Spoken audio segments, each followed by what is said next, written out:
A cricket legend who scared the best batsman in the world died at 92, and most people had no idea who he was. This is the story of a man who didn't even have a real name when he was born, became one of cricket's greatest spinners, destroyed England's best players, then watched his career end in the cruelest way possible. Sonny Ramadhin went from being famous in songs to being completely forgotten. His story has everything.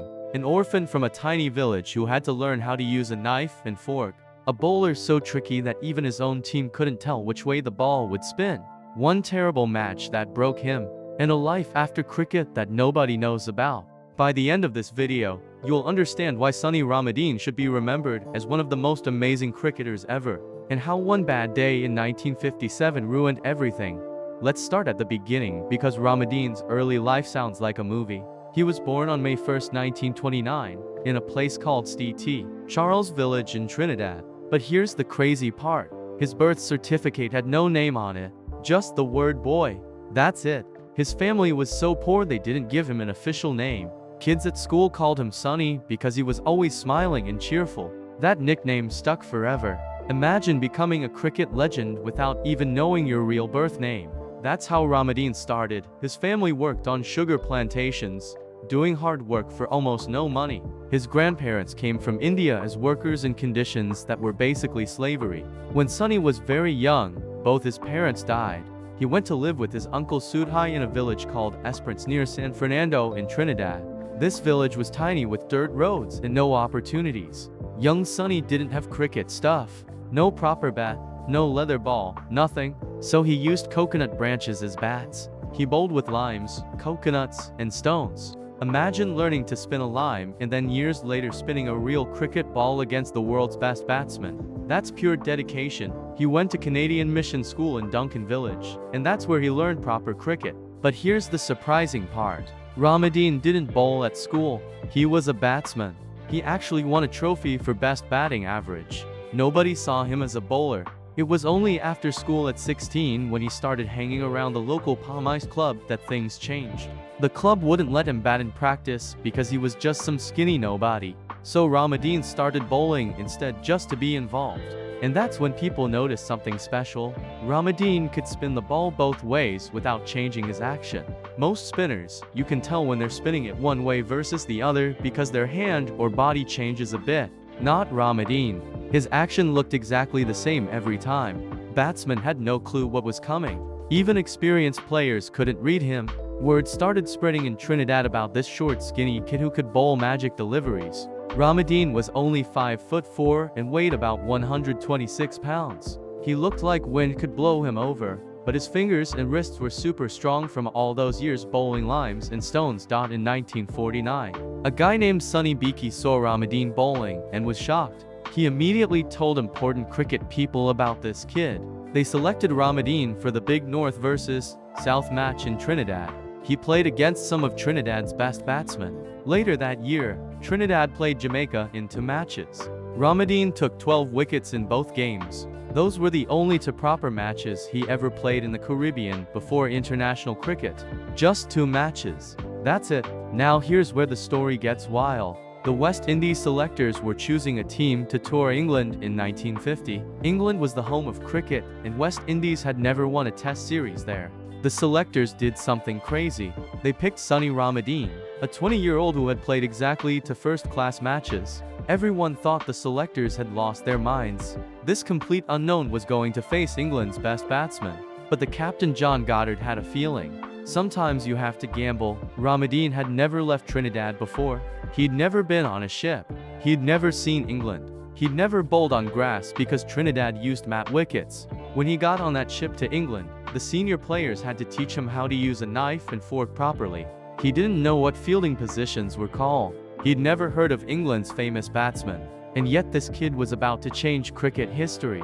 When English newspapers printed his name, they called him KT Ramadhin because they said nobody could go through life without initials. Ramadhin later said he never found out what KT was supposed to mean. He was just Sonny to everyone. The first test match was at Old Trafford in Manchester. West Indies lost badly.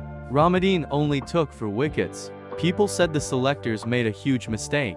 But then came the second test at Lord's, the most famous cricket ground in the world. This is where everything changed. When England batted, Ramadhin was unbeatable. He took 7 wickets for 49 runs in the first innings, 7 for 49. At Lord's, in his second ever test match, batsmen couldn't figure out what he was doing.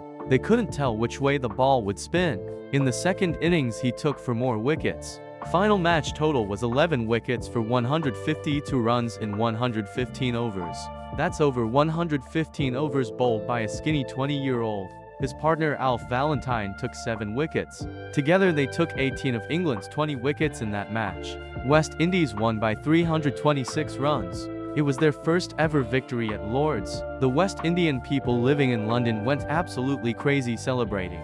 Back in Trinidad and across the Caribbean, people were dancing in the streets. A calypso singer named Lord Beginner wrote a song called Victory Calypso. The most famous line was with those 2 little pals of mine, Ramadhin and Valentine. That song became huge. Ramadhin and Valentine became instant celebrities. They were in every newspaper, on every radio show. Everyone wanted to meet them. The series continued and the Spin Twins kept winning. West Indies won 3 matches to 1. Ramadhin finished with 26 wickets at an average of 23.23. For someone playing his first test series, this was beyond amazing. This was history. In 1951, Ramadhin was named one of Wisden's 5 Cricketers of the Year. Wisden is the cricket Bible, and being named Cricketer of the Year is one of the highest honors you can get. He was 21 years old. Think about that. Going from a kid with no-name bowling limes in Trinidad to being one of the 5 best cricketers in the world in just a couple years. His life changed completely. He became the first cricketer of Indian origin to play for West Indies. He was a pioneer opening doors for future players, but success doesn't last forever in cricket. In 1951 and 1952, Ramadhin toured Australia. He started well, but Australia's batsmen studied him carefully. They figured out ways to play him. When England toured the West Indies in 1953 and 1954, Ramadhin bounced back. He took 23 wickets in 5 tests, more than any other bowler on either side. England captain Len Hutton said his team still couldn't read Ramadhin even after facing him multiple times. Ramadhin's success came from several things. First was the mystery spin. Nobody could tell from his action whether he was spinning it one way or the other. Even his teammate Clyde Walcott, who kept wicket to him, admitted he couldn't tell which way the ball would spin until it hit the ground. Second was his accuracy. Ramadhin didn't bowl many bad balls that batsmen could hit for boundaries. He kept pressure on by landing the ball in the right spot again and again. Third was his stamina. He could bowl long spells without getting tired. And fourth was fear. Ramadhin himself once said that batsmen being scared of him was worth 3 wickets per match. Batsmen were afraid before he even bowled. He also had this unique look. Ramadhin always bowled with his cap on and his shirt sleeves buttoned all the way to his wrists. Nobody knew why. Some people thought he was hiding something about his action. Others thought it was superstition. He never explained it, but it added to the mystery. For about 7 years from 1950 to 1957, Sonny Ramadhin was one of the most feared bowlers in world cricket. He played 43 test matches, took 158 wickets, and was part of a golden era for West Indies cricket. But then came 1957 and one test match that would destroy his career. West Indies toured England again. They were favorites to win because they had Ramadhin and an incredible batting lineup. The first test was at Edgbaston in Birmingham. In England's first innings, Ramadhin was devastating. He took 7 wickets for 49 runs. England were bowled out for only 186 runs. West Indies replied with 474, giving them a massive lead. Everyone thought West Indies would crush England easily. England came out to bat in their second innings needing to somehow survive.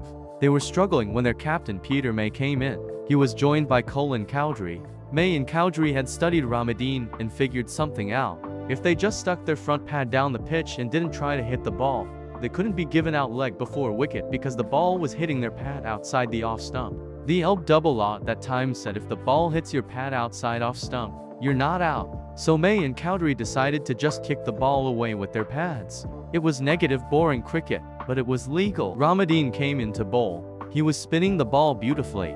He was beating the bat. He was hitting the pad. He appealed for Elb double again and again and again. The umpires kept saying not out. Ramadhin kept bowling.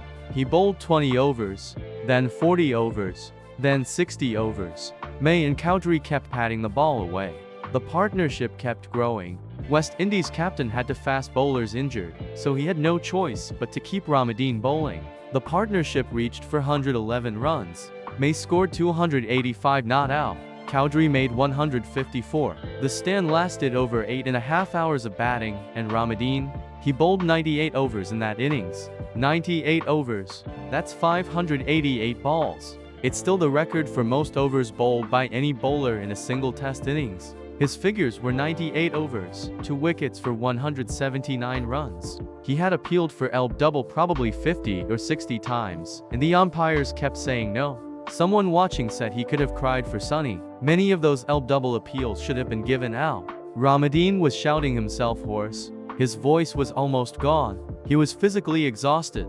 He was mentally destroyed. For the entire match, Ramadhin bowled 129 overs, another record that still stands today. The match ended in a draw, but the damage was done. Ramadhin was never the same bowler again. That experience at Edgbaston broke him. He bowled in the remaining tests, but was useless. England won the series 3-0. The bowler who had scared batsmen for 7 years was now harmless. The mystery was gone. The confidence was shattered. His body was worn out from that insane workload. The Edgbaston law was eventually changed partly because of what happened in that match. The new law said even if the ball hits your pad outside off stump, you can still be given out if the ball would have hit the stumps. This was to stop batsmen from just patting everything away. But the law change came too late for Ramadhin. His peak years were behind him. He continued playing for West Indies until 1960. By then a new spinner named Lance Gibbs had taken over. Ramadhin's last test match was in Melbourne on December 30, 1960. He was 31 years old and his international career was over. But Ramadhin's cricket career wasn't finished. He had made England his home and joined Lancashire County Cricket Club in 1964. He had an excellent first season, taking 92 wickets. He kept playing league cricket for various clubs until he was almost 50 years old. That's an incredible career length for any cricketer. Ramadhin settled permanently in Lancashire. He got married to a woman named June, and they had a daughter. He owned and ran a pub called the White Lion in Delft for many years. His daughter married a cricketer named Willie Hogg who played for Lancashire. Their son, Ramadhin's grandson, was Kyle Hogg, who also became a professional cricketer for Lancashire. So the Ramadhin blood continued in cricket for generations. In 1995, Ramadhin was awarded Trinidad and Tobago's highest honor. In 2009, he was inducted into the West Indies Cricket Hall of Fame. But here's the sad truth. By the 2000s and 2010 seconds, most cricket fans had never heard of Sonny Ramadhin. If you asked young people in the Caribbean or England who Sonny Ramadhin was, they wouldn't know. The generation that watched him bowl had mostly passed away. Cricket had moved on. T20 cricket, IPL, modern superstars dominated the conversation. Nobody talked about mystery spinners from the 1950s. The Calypso song that made him famous was something only old folks remembered. In his final years, Ramadhin lived quietly in Lancashire. He suffered from arthritis in his wrists and hands, which makes sense given how many overs he bowled in his career. Those wrists that spun the ball so magically were now painful and stiff. He rarely traveled because flying gave him chest pain. He couldn't even attend ceremonies honoring him because travel was too difficult. Lancashire Cricket Club would send him Christmas gifts, but mostly he lived a quiet life away from the spotlight. On February 27, 2022, Sonny Ramadhin died at age 92. His grandson Kyle Hogg posted on Twitter saying, "Sad day, great innings, Grandad." Cricket organizations put out statements praising him. But if you weren't following cricket news that week, you probably missed it. His death didn't make major headlines. There weren't huge tributes on TV. It was just a few articles and social media posts, and then everyone moved on. That's the tragedy of Sonny Ramadhin's story. Here was a man who went from having no name on his birth certificate to becoming one of the most famous cricketers in the world. He was in songs. He helped West Indies win their first ever series in England. He pioneered a whole new style of spin bowling. He opened doors for Indo-Caribbean cricketers. He set records that still stand today. And yet when he died, most of the cricket world barely noticed. Modern fans don't know his name. They don't know about the 1950 tour. They don't know about that brutal day at Edgbaston in 1957 that broke him. There are reasons why Ramadhin has been forgotten. First, there's almost no video footage of him bowling. Cricket wasn't televised much in the 1950s. Most fans need to see something to appreciate it, and they can't see Ramadhin. Second, his career was only 10 years. Modern cricketers play for 15 or 20 years, so they stay famous longer. Third, the 1950s feel like ancient history now. And fourth, the way his career ended was so sad that it's uncomfortable to talk about. Nobody wants to remember a legend being broken down by one terrible match, but Ramadhin deserves to be remembered. He deserves to be talked about alongside the great spinners like Shane Warne and Mutia Muralitharan. He was doing impossible things with the cricket ball. He was a pioneer of mystery spin long before modern spinners confused batsmen. He showed that cricket wasn't just for people born rich. A poor orphan from a tiny village with no name and no resources could become one of the best cricketers in the world through pure talent and hard work. His story is inspiring, heartbreaking, and fascinating all at once. Cricket has a bad habit of forgetting its legends, especially those who played before television. If you ask cricket fans today about the 1950 West Indies tour, most won't know anything. They won't know about Ramadhin and Valentine. They won't know about that incredible summer when two unknown spinners destroyed England. All of that history is fading away because nobody talks about it. Ramadhin's final years were spent living quietly, suffering from arthritis and health problems, unable to travel to events honoring him. He went from being a global celebrity to being a forgotten old man. That's cricket's cruel reality. The game moves on and legends get left behind.